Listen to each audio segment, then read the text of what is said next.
Hello, everyone. Thank you for tuning in. I'm going to give everyone a few moments to log in.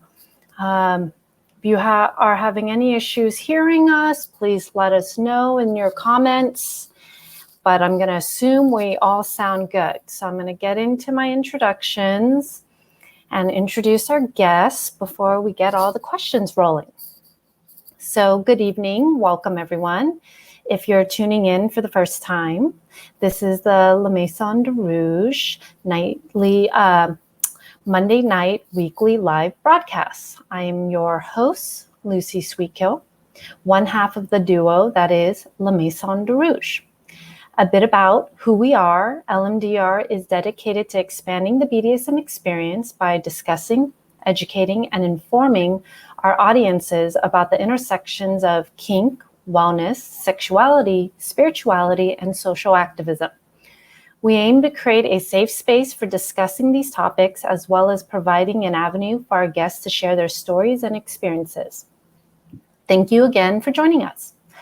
Tonight, our guest is International Dominatrix, currently based in Montreal, where she runs a glamorous and a fully equipped play space that reflects on her refined style. She is a firm believer in Gynarchy, a world ruled and led by women, and her practice involves conscious BDSM that aims to dismantle patriarchy through FemDom. She is currently creating Fetish Films with a sophisticated aesthetic that will speak to your mind and elevate all your senses. Her specialties revolve around mindful and erotic power exchange through tease and denial, humiliation, CBT, chastity, sensory deprivation, and various trainings involving behavioral modification. Please welcome, pronouns she, her, Mistress Malissia. Hi, Malissia. Thank you for joining us tonight. Hi, thank you for having me. We're excited to get to know more about you. So I know I did a big introduction, but is there anything else I'm missing in that you would like to add to it and let our audience know before we get into our first few questions? No, I think it's a very complete introduction. Great. Okay, so anytime we have a new, dominatrix on our show, we do go, our first question is your origin story. How did you get into the BDSM world, into being a professional dominatrix? As we all know, this is not a conventional path that many people take. So how did it all start for you? Well, I've never been a conventional person. Since I was very young, I've always been a sort of rebel and questioning authority. So I had maybe fantasies that now I can identify as part of BDSM when I was already very young, even before I knew what that was.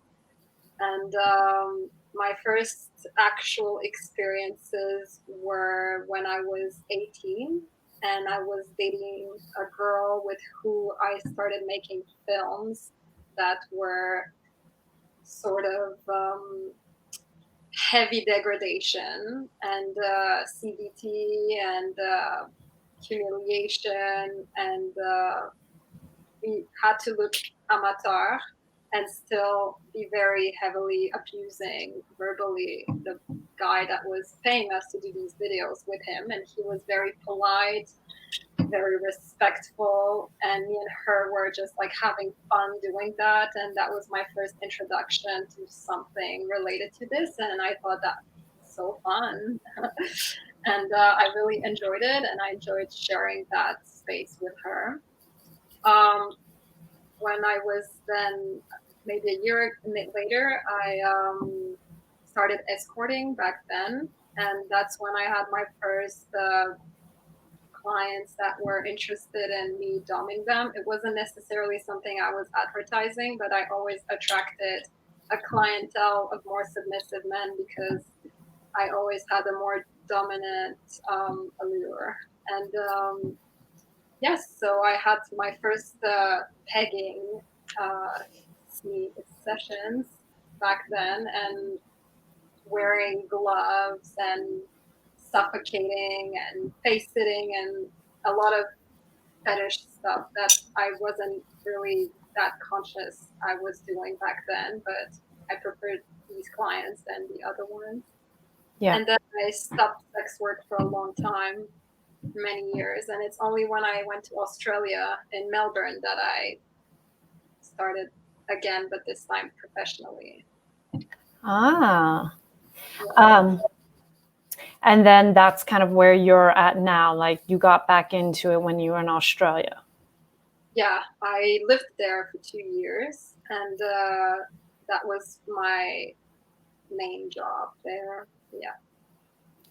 So can I ask you about some of the things you said earlier around like your first experiences? Yeah. So how did even that first part started? Like, how did you even start doing films with this other woman for this guy? So she was a sex worker, and we were dating, and there was a lot of things she wanted to try, but we were really young. I think we were both 18. So for her, it was more empowering to do it with me than by herself. And she wanted to be a porn star, and I mean, she became a porn star. For me, that wasn't something I wanted to do, but it was more sharing this experience with her, making money and beating up a guy. That was how I saw it back then. And Mhm. it felt like a good deal. You're like, sure, I get to like hang out with somebody I like and then do these like kinky, different things and get paid for it. How does not sound like a really great experience or opportunity, Yeah, right? exactly. So what were you doing younger? You mentioned that, you were already into kind of unconventional things. What were some of the younger things that now that you look back, you're like, okay, all those little things, add up and make sense to me? Um, well, I come from a very strict conservative Bulgarian background. All my family is Bulgarian, and they came here during communism, and I was raised in a very strict home. So for me, everything that was related to authority was something I needed to fight. And whenever I had the opportunity to speak up or even rebel, I would do it. I would run away, take drugs, do all sorts of things that would drive my parents crazy. And I would have older boyfriends, have girlfriends, and I liked everything that was sort of risky. Risk really always attracted me a lot. Everything about it was giving me a lot of adrenaline, and I would sometimes ask guys to do things for me and use my feminine power to get that.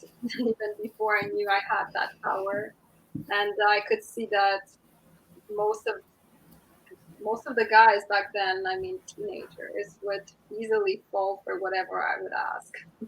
Oh, you were toying with boys at a young age. Yeah. You're like, wait, I have all this power. let Mhm. me let me know how to wrap it around your finger. Yeah, it took a long time to be able to be conscious of it and feel like I control that power, but I've always had it. Yeah. So then when you were, you obviously were aware of what sex work was, um, while exploring kind of your kinks. And then you got into escorting work to just, but you were obviously naturally attracting a certain type of client because of the energy you were exuding, right? So you were like noticing like, oh, I'm kind of getting these submissive clients already. Um, but but then you stopped. You were kind of doing domination stuff with them, but then you stopped And then what made you want to get back to it when you were in Australia? So when I started escorting, it wasn't for the good reasons, and it wasn't a good phase of my life. And I worked for someone, and it was a pretty traumatic experience. And I did have good experiences with clients, amongst which are the BDSM ones. And that was something just different for me. And I know that a lot of the other girls didn't want to do that. And for me, it was like, well, I prefer to have my feet licked for an hour than to be fucked for an hour. Yeah. That was my experience back then. And as I said, it wasn't coming from a good place. So when I started sex work again in Melbourne, specifically for domination, it was a sort of redemption. This time I was in control. I knew exactly what I was doing. I knew why I wanted it. I knew how to do it. I was way older. And I just put an ad online for basic stuff, and the amount of response I got was just unbelievable. So it made me question, why am I not doing this more? Like, I could only do this actually. And Yeah. that's how it all started. And even then, it wasn't as um, deep as it is now for me. I didn't have the consciousness of the whole realm and the psychology and philosophy and spirituality revolving around this whole world that I was actually part of. Like, I felt like I finally found my people. That's amazing. Yeah. That's really awesome that you are aware enough and realize that, like, you know, obviously looking back, you weren't in a good place, because sex work is not always inherently empowering, right?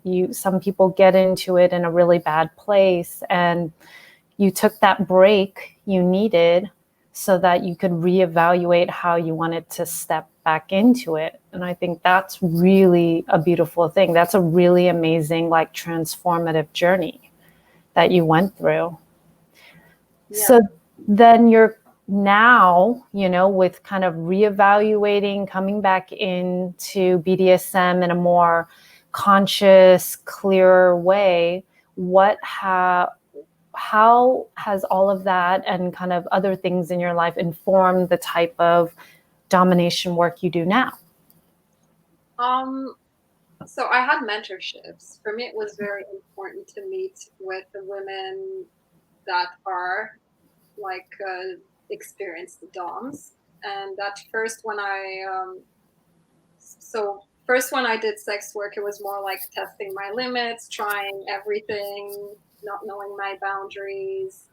And now when I started, I already was more aware, but I still was testing my boundaries, because you only know what your boundary is when it's being crossed. And that's how I learned what my boundaries were and what it is I want and what am I seeking.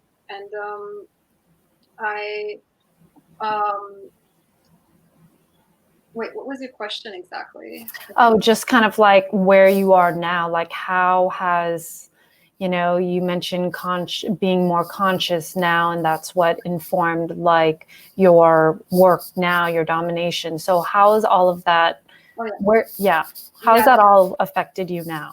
yeah. Well, my journey has evolved a lot, and I guess meeting with women that have been DOMs for a long time was very important to me. But when I first started, I needed to save money so I can afford a mentorship. And when I did it with Mistress Nonos in Australia, who wrote the book about the dominatrix, the arts and history of the dominatrix. Yeah. Yeah, she was offering this course, and the first tour I missed it because I couldn't afford it, and then I went to her class, and I really wanted to learn as much as I could. And the more I was learning, the more I was realizing there's so much more to learn and so much more to experience and so much more depth to everything I knew. And it was like a rabbit hole, but it was really exciting to me. I felt like there is no ending to what I can learn and how much I can evolve through this journey. Yeah. So then when I came back to Montreal, I wanted to do another mentorship in New York at La Domaine, which, you know.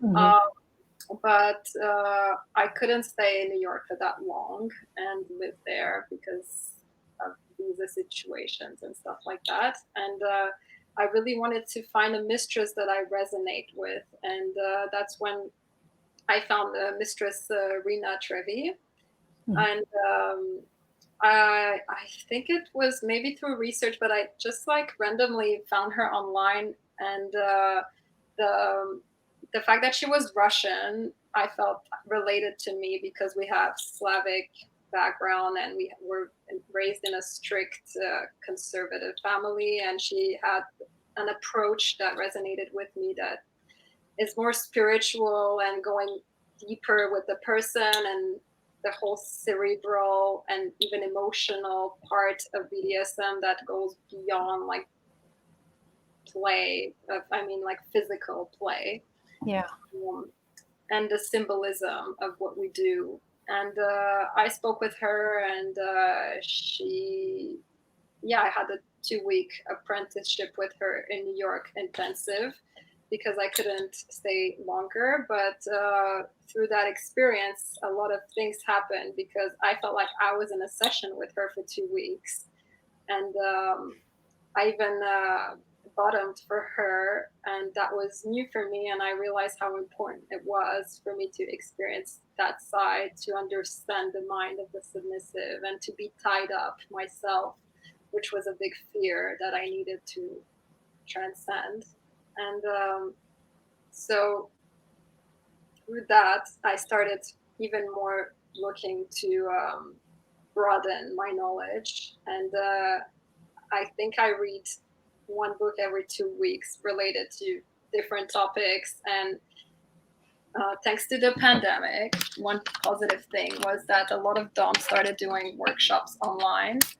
And I always want to learn new things or have someone else's perspective because I Yeah. have my way of doing things. But if I don't ever question it, I will at some point reach a place of like, okay, what else is there? And Yeah.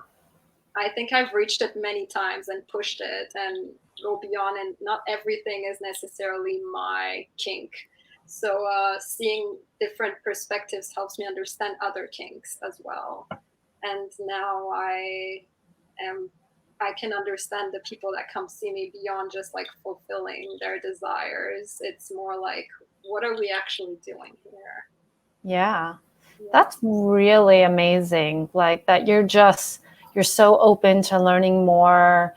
You understand like if you want to do this as a career, but just as an interest, that you've got to learn and continue learning and be open to other perspectives to see how you want to add it into your kind of philosophy and your play and all of that. And I know Renee Trevi really well, and she's, amazing. She's, a very smart, amazing individual. And yeah, so I think you went about things in such in,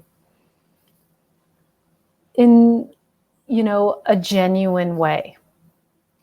That is how I advise a lot of people who are new to, domination work to do as well. So luckily with what you said, people out there, if you're looking to be a pro dom, like your avenue of going through a lot of things is exactly what I recommend. Like try and read and keep reading and taking classes and looking at perspectives. Mm-hmm.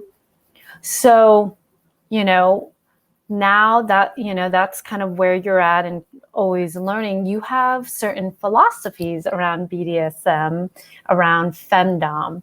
And tell us about your philosophy. What are your beliefs around FemDom and BDSM?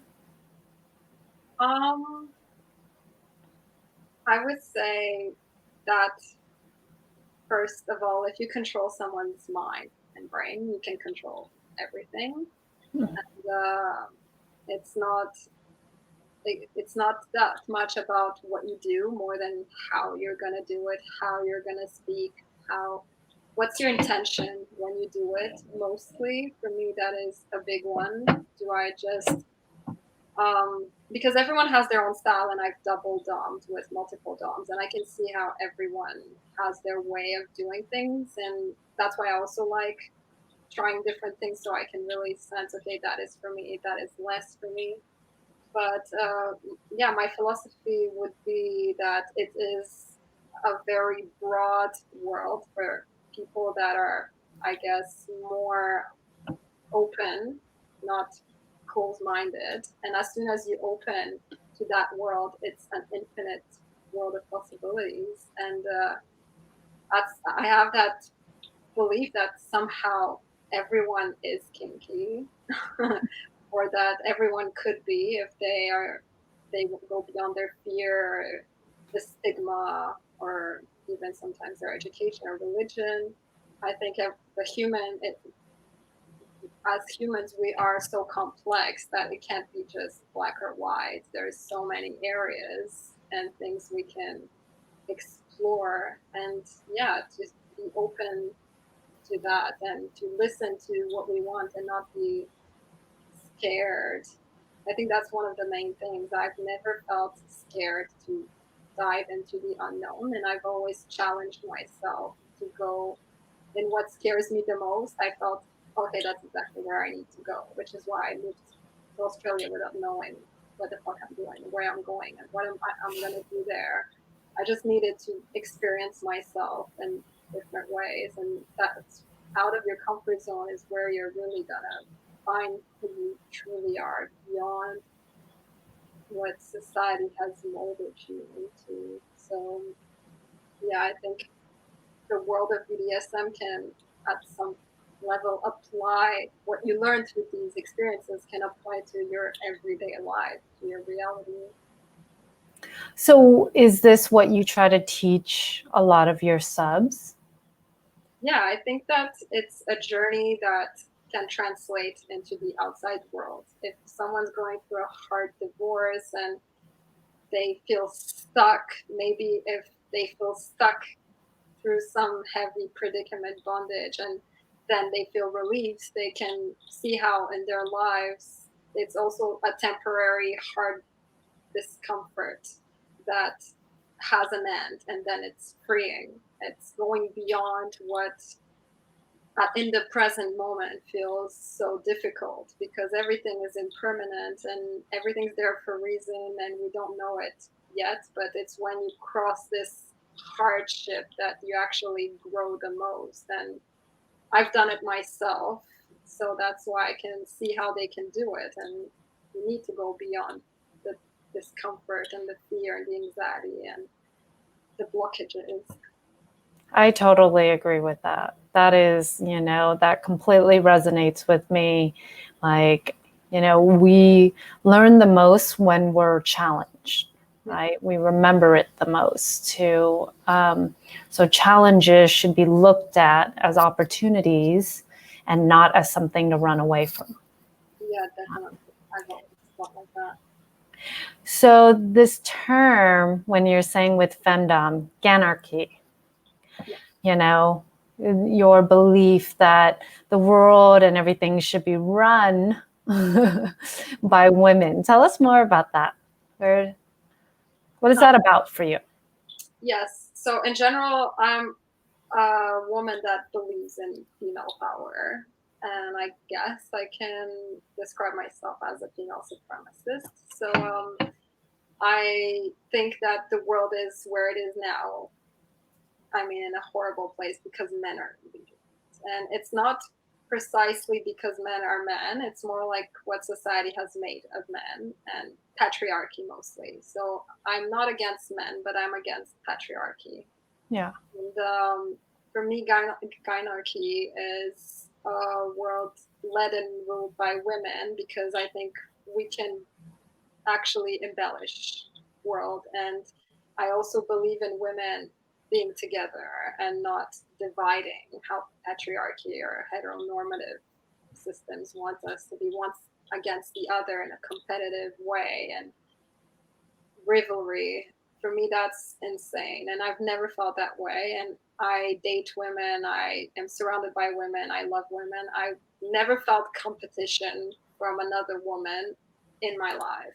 And I'm not a very competitive person in general. And sometimes I guess it's not good because you need to be competitive in a world that um, pushes you to be better. Like there has to be some level of competition. But for me, if someone around me is excelling well, it only shows me that I can do it too, and that I am proud of her, especially because women are not encouraged to be taking space and succeeding and being boss ladies. So when I see that, I am just proud of that woman and women. The more women are like this, the less power men will have over us. And I've always believed in collaborating and supporting each other. And in my world, that's how it is. So when I see women being competitive, it really blows my mind. I don't understand I understand where it comes from, but I don't understand what they gain from it because it really divides them from other women.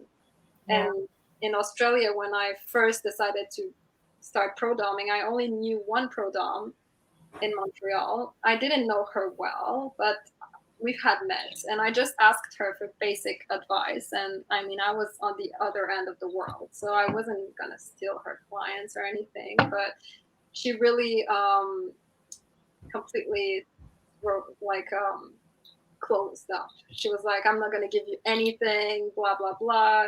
You do your own thing. Don't come play in my playground or something like that. And I was really blown away by that. And I thought, wow, it's like her mind doesn't work the same way my mind is. And every time women have approached me, I've always wanted to give everything I know because I don't feel insecure that I will be less because they are more. I think the opposite. The more women are on my level or higher, the more we all can grow and the less power men have over us. And that whole thing comes from men wanting to put us against each other to then control us better, or even as if we have to fight for their attention. Or even with subs, that's something that I have noticed other doms wanting to, oh, that's my sub, that's my slave. And I had slaves, and I've always told them, if any woman needs your help, you are helping her. Like, even if I own you, like, I want you to be useful to as many women as possible. And I'm not possessive in that way or jealous. I want all women to be where I am. Yeah.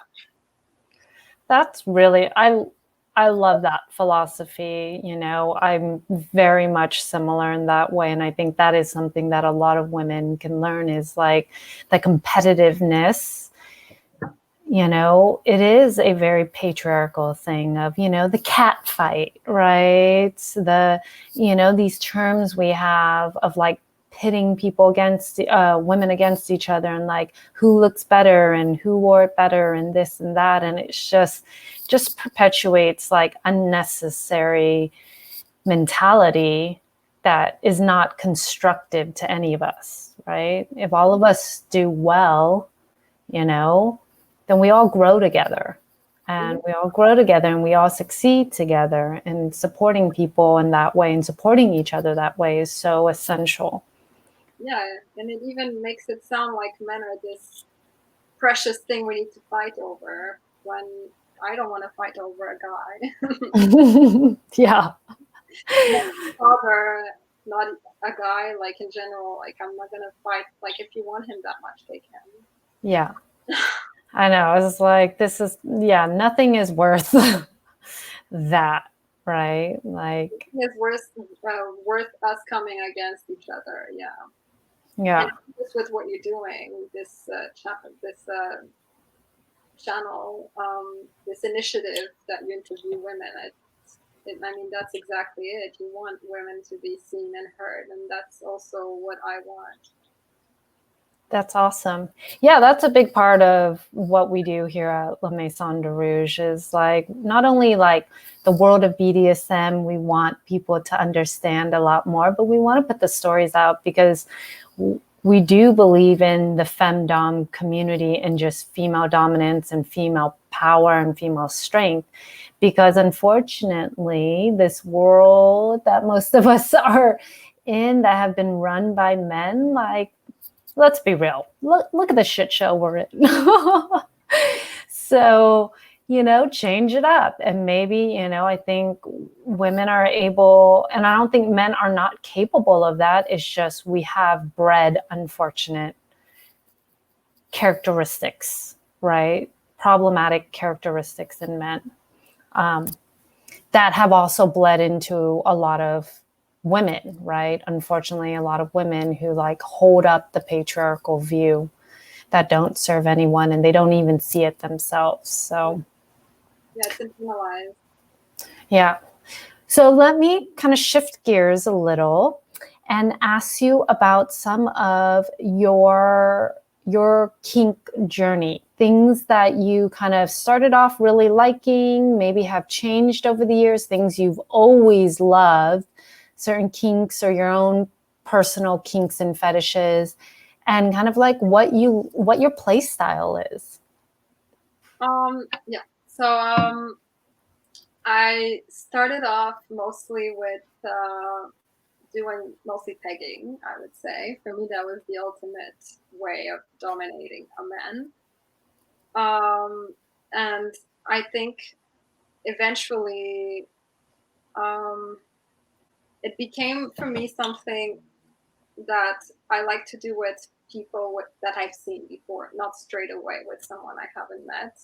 It became more special, and from like the evolution started from maybe the idea that as a pro dom, I'm a sex worker, so I offer a service. So the service is offered to a client, and then the client, as we're brought to think, needs to be happy. So for the man to be happy, the client, the sub, we need to keep him satisfied. And I think that's once again too much of a gratification men are used to have. And they just want to have it in a different way, being dominated instead of them dominating. But it goes back to the idea that they're getting what they want. Yes. And I think I wasn't really thinking of that at first. I was like, oh, they're happy and good. But now I'm more like, well, let's go beyond that, because that's an instant gratification that eventually will wear off, and maybe it's not as profoundly fulfilling as they think.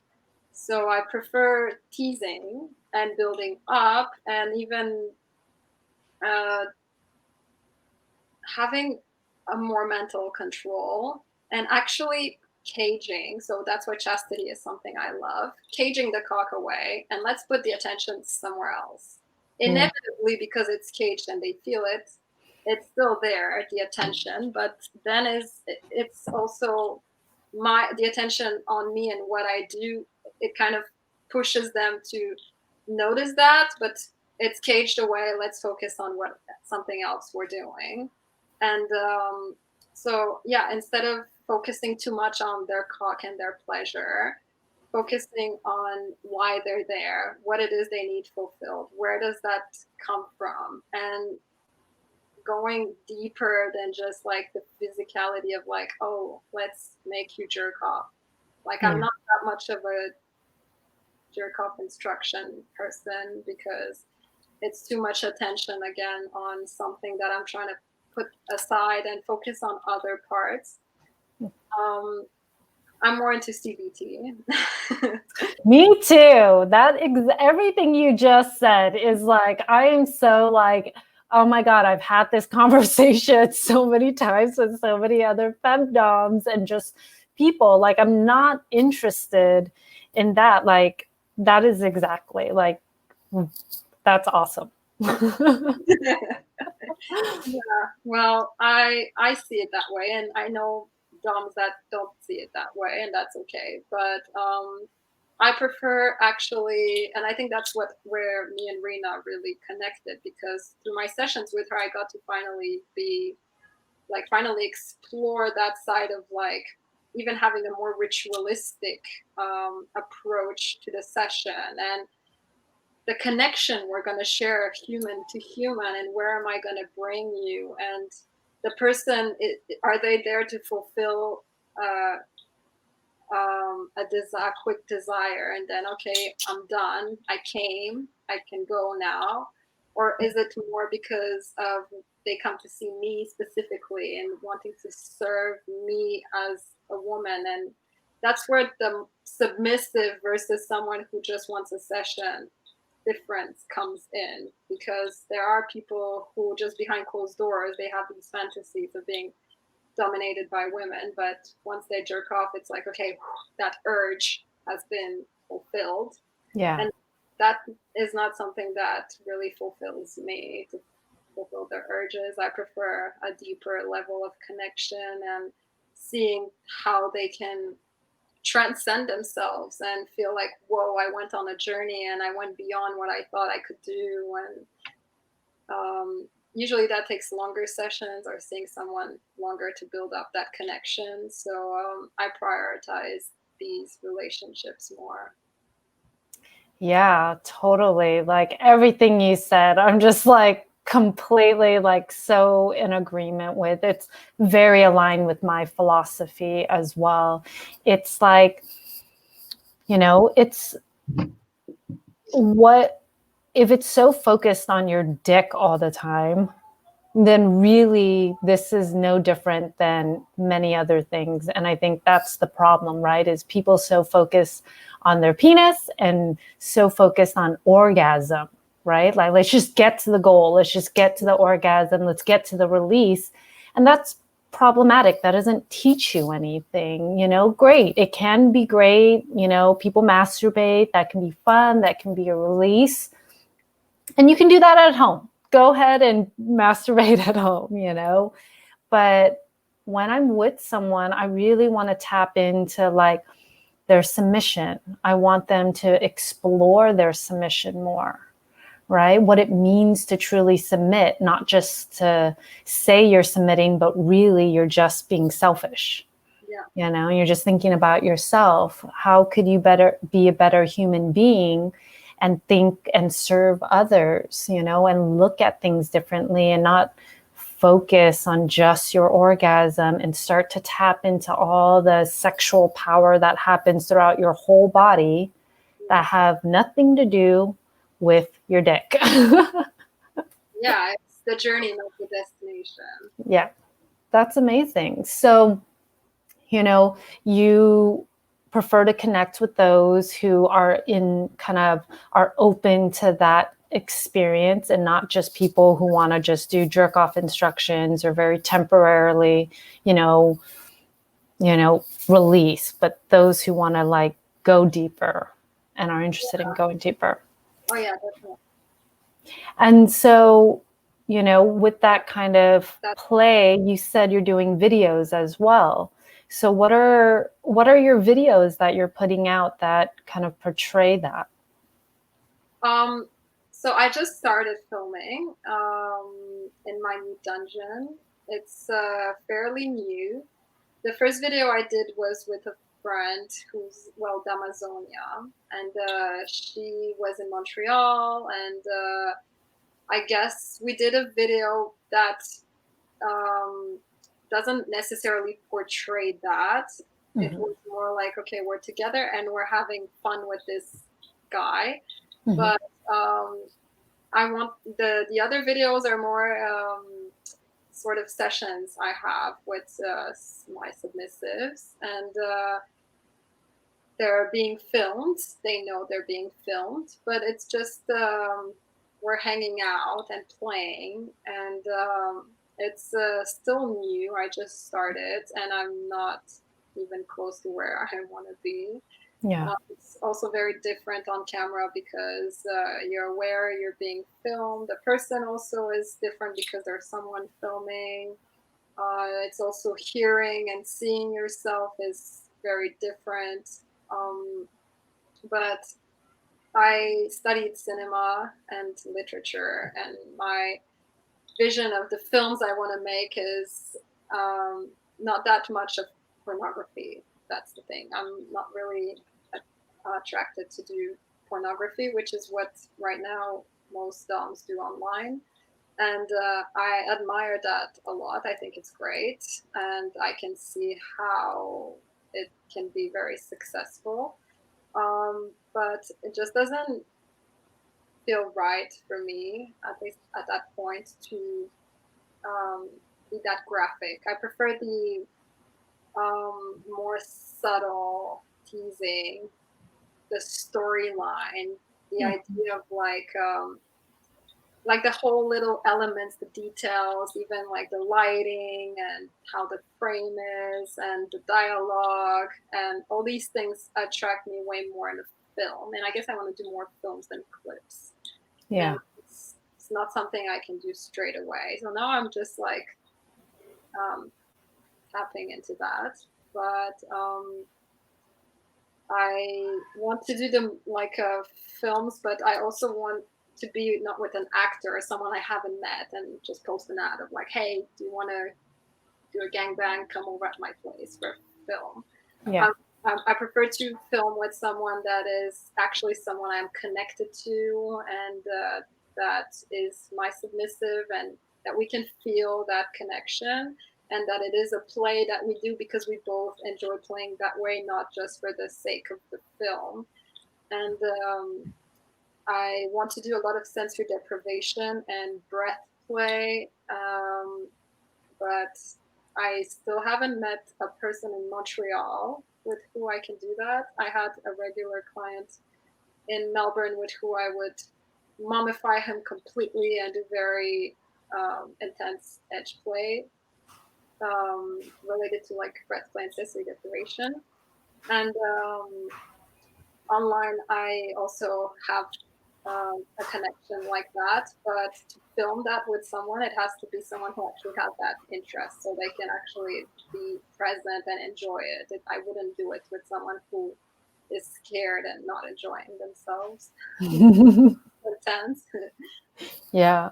It seems like you're really trying to capture authentic connection and interest, not for the sake of like trying to perform something, but really tap into some more emotional aspects of BDSM play that sometimes can get lost in just clips that show like a visual activity, like ball busting or this or that.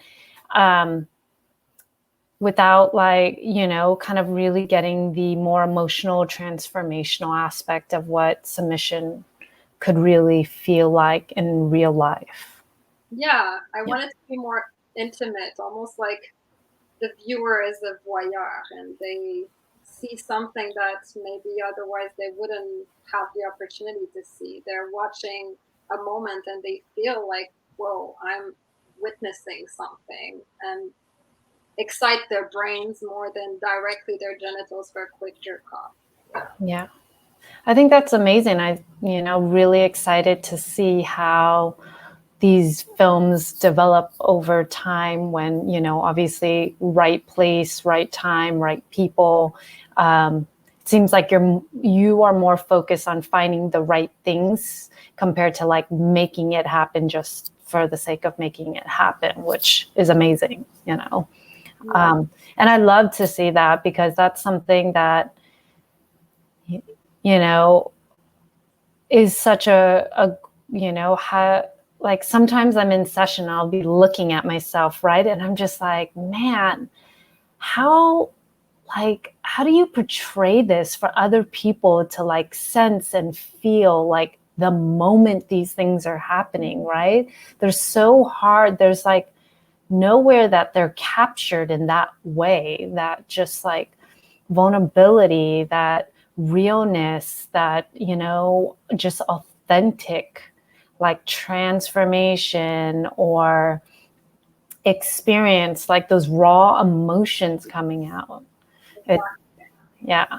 Yeah, I'm way more interested in that, and I'm way more interested in watching that as well. And I think I'm more interested in these films because I think women can benefit from that as well, as opposed to the other films that I think are still aimed at men. And yeah, I'm more interested in everything that can relate more to women than men. Well, that definitely makes sense. And what are some things that, just for, people who are watching who might contact you, what are some things that you're not interested in interacting with, or things that submissives should be aware of while interacting with you or contacting you? Basically, what are some no-nos for you? Yeah. Well, obviously everything related to switching or sex performed on me. Mhm. Um, I think these are for most pro-doms. I mean, not for every pro-dom, but for most of us. Um, Otherwise, I think outside of the session, you need to have the same sort of respect and the way of communicating with me as outside of the session. It's not like, I would say mostly because now I'm in Montreal and people are French speakers, and they sometimes will address me as tu, which is a more informal way of talking to someone, as vous, which is more formal way. In English, we don't have that. It's always you. Yeah. But address me the same way, even if we're not in the session, I'm still your mistress. Yeah. And also, I don't do any heavy medical stuff. That's not me, and I know some people do it very well. So go see them. And Mhm. I don't do sounding. I don't know why. That's a big limit for me. I'm okay with needles. That's not a problem anywhere. Needles is fine, but in the urethra, that's just something that grosses me out. So That's amazing. Okay. yeah, I don't know why. I tried it even to like overcome that fear, and I realized it's not fear. It's more like disgust. More, it's like, ooh, You're like, oh, I don't want to see that. yeah, I'm putting tons of needles in the cock Yeah. outside, but inside it, yeah, no. So yeah, just come with the intention of submission, not the intention to fulfill an urge. Yeah. Yeah, servitude is what I enjoy the most, and like true servitude and submission, selflessness, and wanting to serve a woman is something that goes beyond you. Yeah. That's awesome. Cool. I think that's very helpful information for all of you out there who will see this later. I do want to open it up to questions right now, but there are some people who did ask some questions that I am going to put up as I go through. All right, which ones did I see that I think are relevant? Someone asked this: what does it mean to truly submit in terms of what you require during interactions with you? Right. When I say truly submit, it means having my interests at heart at first. Like, what do I want? How can you be useful to me? How can you make me happy? How can you please me? Why do you want to submit to me in the first place? Like, if you ask yourself that, why her more than someone else? There must be a reason beyond she's attractive, or I like her clothes, or she has good equipment, like something more profound. Why do I want to serve this woman and submit to her? So what it is required is, yeah, asking the woman in front of you how you can be of good use to her, how you can please her, and listen to what she asks, and don't think of like, oh, but is it really going to benefit me? Like, Yeah. yeah, I think that in a DS relationship, the mistress in general will have your interest in mind. It's a beneficial relationship on both ends. It's just female led. Yeah. I think that's inherent, right? A good dominant is going to have their submissive in mind, but you have to make sure that your submissive actually truly has you in mind, and that it's not a ulterior motive of like, oh, well, I'm going to do these things for her, hoping she does this thing for me, right? Which you kind of see sometimes when people are like, oh yeah, mistress, I want to clean your house. And then they do this half-ass job and they're just like, oh, do I get punished for it? And you're just like, it's all for you. You're not, you aren't truly submitting for her. You're submitting for yourself. Yeah. And it's not really submission. You're just playing the role for the moment, hoping that you could play out a fantasy compared to like doing a good job at seeing what somebody wants, right? Yeah, exactly. True submission is not for you're fulfilling your own thing more than giving yourself to someone. Yeah. They'll do what they want. There's another question from this individual, but I'm not going to bring it up because the question does not apply and doesn't apply to this. Again, talk about someone who wants to just be selfish. That's all focused on you. So the person who answered this question, this was a good one, but your next one is not going to be answered because of the selfishness of the question. All right, but I am going to put this one up. This is a good one. Question for both of you. Do you have any recommended reading on submission? So I'm going to let you answer. Is there anything that you recommend subs to read to help kind of expand their minds, grow as an individual, any of those things? I would say not Venus in Furs, because people think that that's the ultimate book of masochism. It reflects exactly the sub trying to control how he wants his desire fulfilled. I've read a lot of books on female domination, and they're specifically for submissives. No, I don't know. I know that there is Mistress Gynarchy who now is offering workshops for submissives. I saw online, but a book. I'm sure there are a lot of them online. But I don't know. Yeah, there's one book called The New Bottoming Book, which they also have the topping book or the new topping. I know there's that. I would say not necessary, because submission is different for everyone in the sense of like why they seek it or want it or anything like that.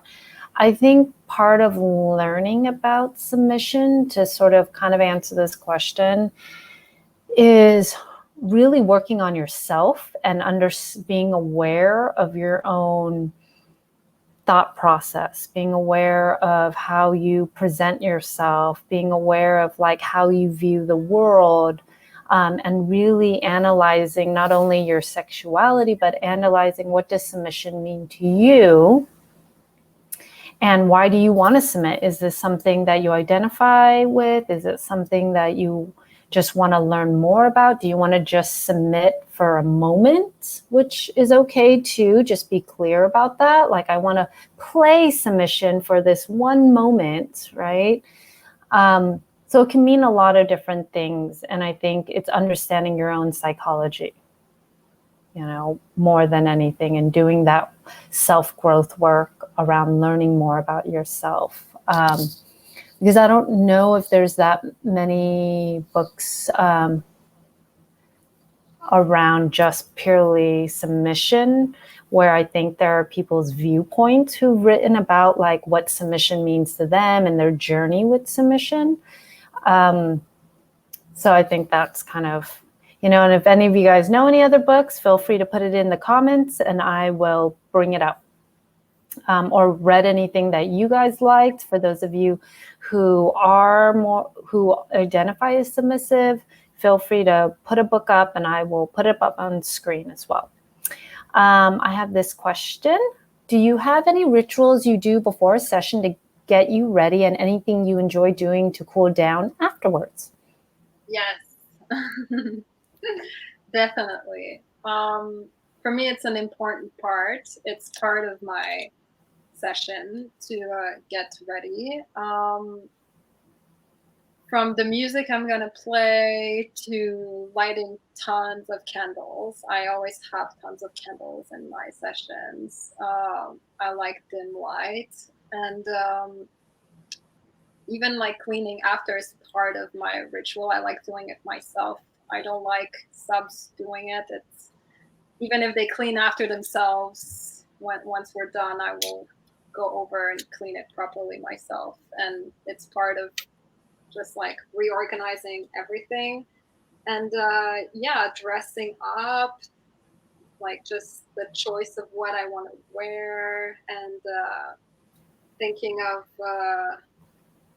the space and what I'm gonna use, and just like being in the mindfulness.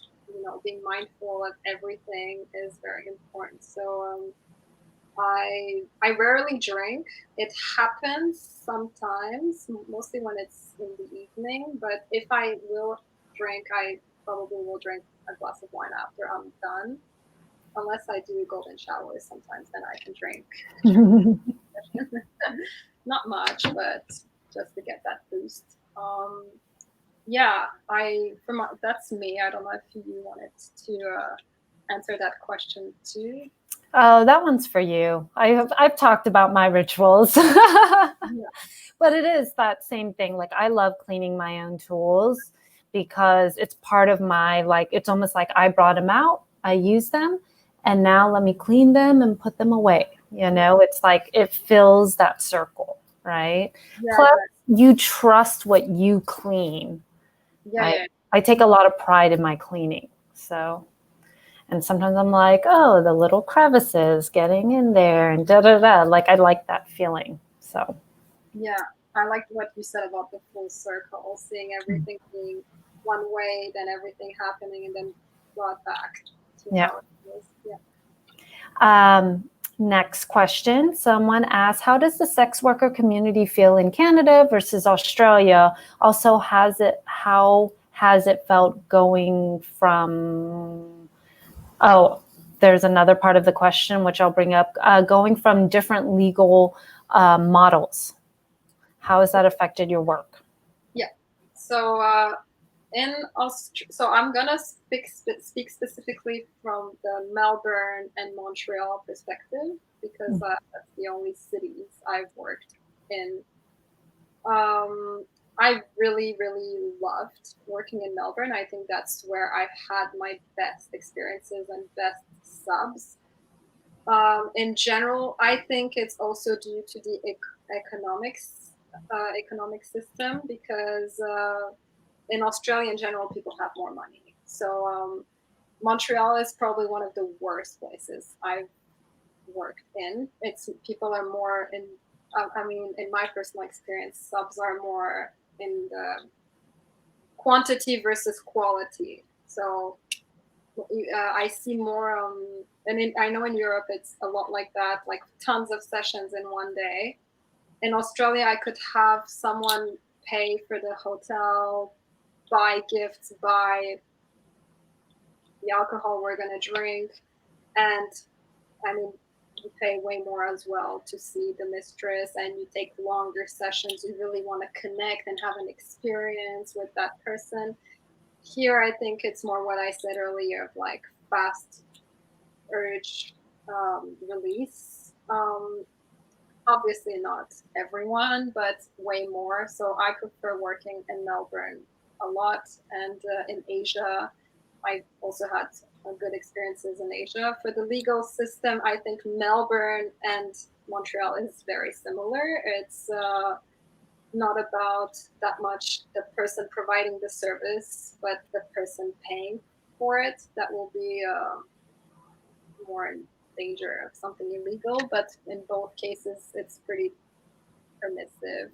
Like they're not going to seek to find dogs and arrest them. Yeah. But in Sydney, in Australia, no, sex work is legal as long as you even Melbourne, if you work from a brothel, it's legal. But I've never worked in a brothel. I always worked for myself. So in that case, yeah, it's very similar between both. But the scene in Australia is, I think, better than Canada, in my opinion. Cool. Thank you for that. Let me see.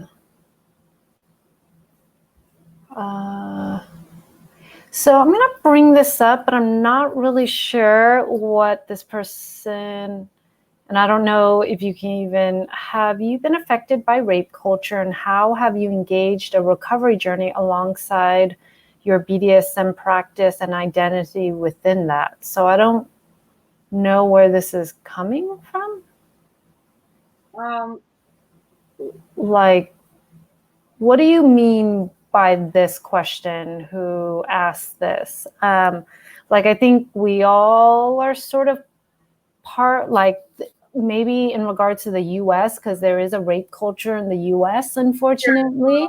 Here as well. Yeah, so maybe like, do you? Well, I think what I understand is that if I was affected by rape culture, if my journey has somehow helped me work that out. I'm not sure if that's the question, but I would say that my journey from being an escort to being a dominatrix has helped me become way more empowered, also because of me deciding that I want to do this and the reasons why I want to do it and how I approach sex work, instead of working for a man that you have to listen to what he says and takes half your wage. So yeah, it's been like rape culture, I think, is everywhere. But Yeah. in through my journey, yes, definitely has been very empowering. And most people I see personally, I haven't had any bad experience with submissives. And sometimes even people are like, oh, aren't you scared to, like, if someone comes and there's something that happens? And I think they're way more scared of me than I could be of them. I mean, I'm in my comfort zone, in a space I know, with tools I own and know how to use. I'm more prepared than they don't know where they're going and who they're meeting and what's awaiting them. Yeah. So I'm more in control, and I feel in control, and they sense that. And but the identity within that. Yeah, so I think I've definitely recovered, maybe. Yeah, to Yeah. be journey. Mm-hmm. Got it. That. All right. Beyond sessioning, what's the best way for a submissive to approach starting a relationship with you? Yes. So if I am going to have a personal sub, that person needs to understand that I need to train them. And to train them takes a lot of energy, a lot of attention, a lot of time. And that's just not free. I think my time is valuable. So I do prefer to train them during sessions with the intention of continuing something more. And that's precisely what happened with my previous slave, who I was seeing for sessions and kept seeing me. And we were working on that idea of being trained. And eventually he became my personal slave. And then it wasn't that much of a financial exchange in the same way.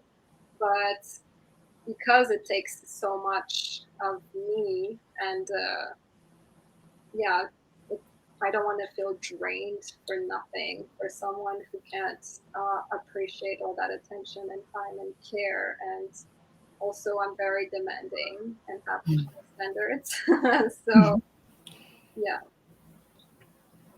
Yeah, I think that goes for a lot. Like, you can't, I think this is the unfortunate thing that we see a lot, like in our DMs and stuff. Like, so many people are like, there are so many individuals, and I'm going to say individuals, but I think it's mostly men, that come at many DOMs and they're like, let me be your slave. Let me be your submissive.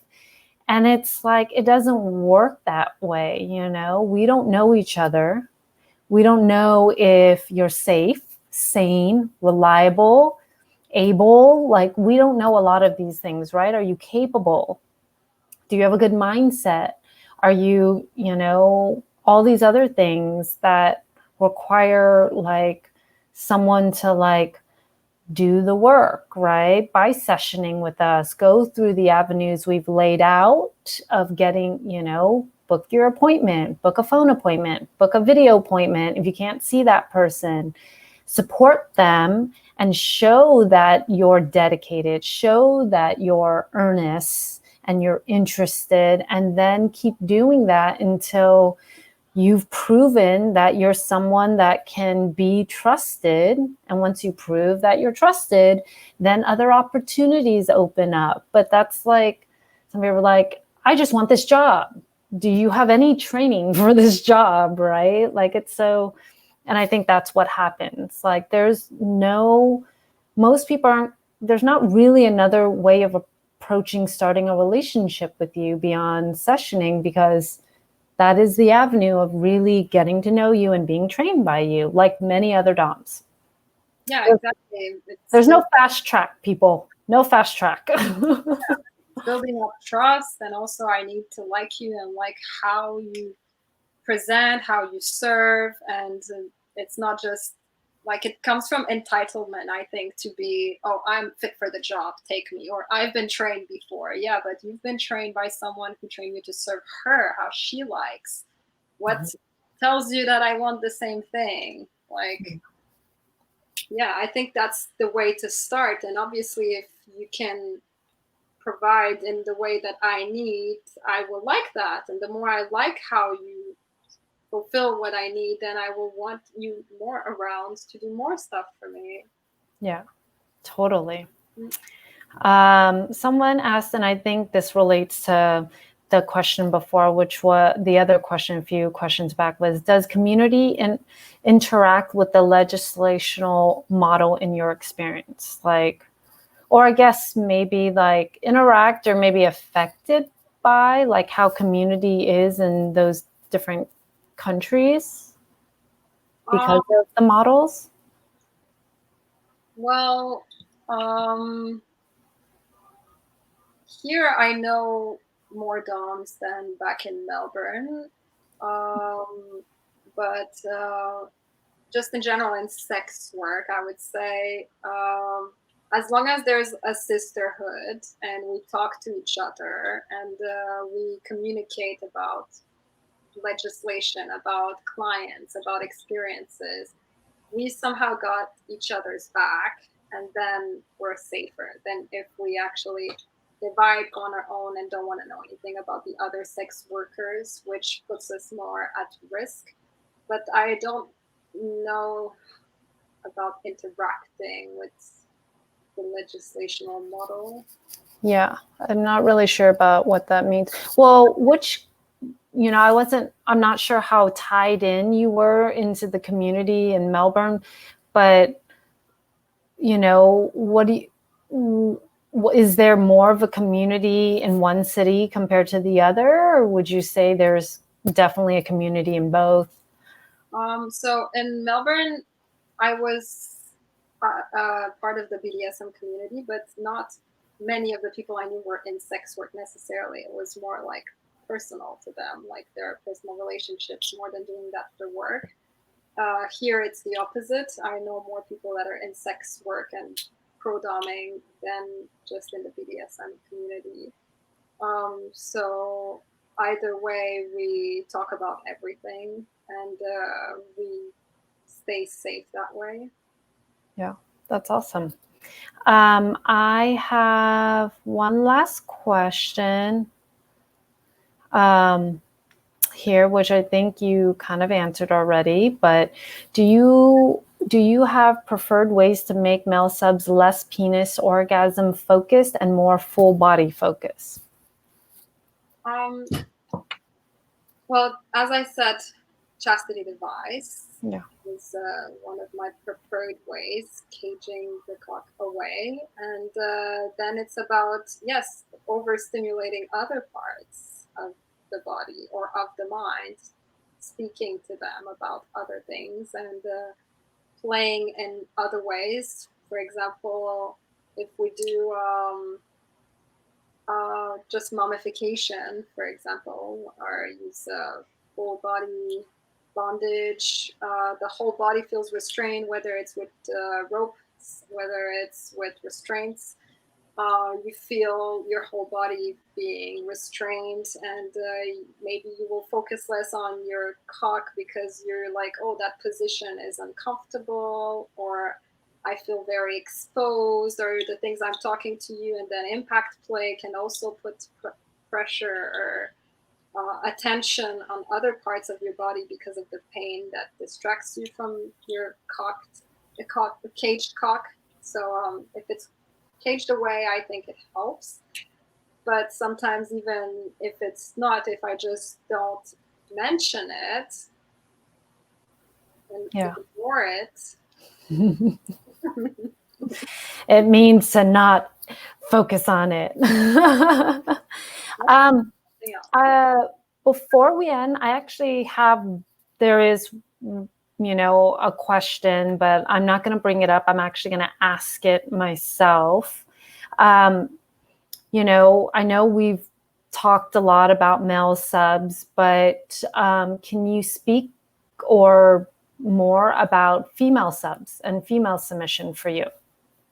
Yes. So I think I've had always more female submissives in my personal life.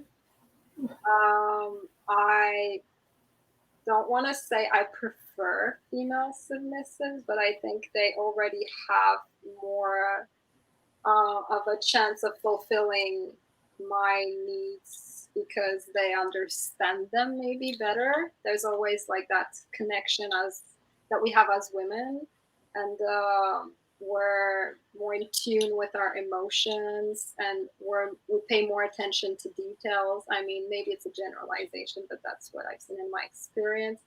So I do love female subs. I think my play will be very different though. I don't go in heavy degradation with women, but maybe it will be more sexual with women than it will be with men.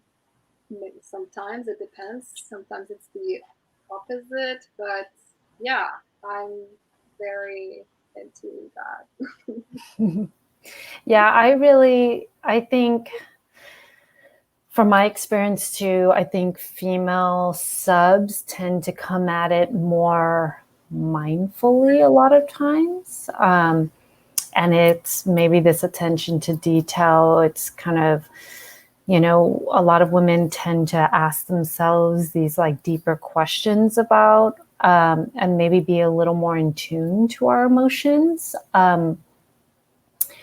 And I know just more females tend to push themselves a little more in general. Like we can endure more, just hence having periods, right? Like we can put up with a lot more pain and this and that. And it almost is like they sort of come into it with a better mindset, less entitled mindset a lot of times, I think. I think already they understand what submission is because they're forced to be in that place by society already, like the whole objectification and being slutty. Maybe they have less fear of going there because they might have even gone there like against their will because that's where they're already put. So when they do it in a consensual and safe and sane way, they can explore it more quickly or more effectively because they don't have all these blockages that men have because, oh my God, that's not something for men to be submissive already. Yeah. Totally. I think it can be, much more like there's not so many hurdles, but I definitely get what you're saying about like wanting to, like for a lot of my female subs, I really want to tap into their pleasure side because women tend to deny that aspect of themselves. And so men need that side of themselves denied a bit, right? While a lot of women need to like express it, enjoy it, communicate it, and not just endure, you know, and really tap into that, because I think a lot of women are used to just enduring, right? While a lot of men are not used to enduring. So it's good to get them to push themselves. While with a lot of fem subs, like you want them to kind of like tap into the pleasure side of things too. I think men can learn a lot from femmes because already women will be more, tend to be more giving. They're givers. They give life. They're nurturing.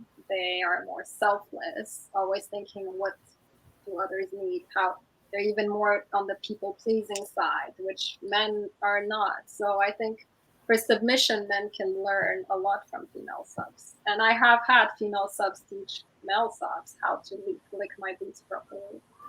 I'm able to watch.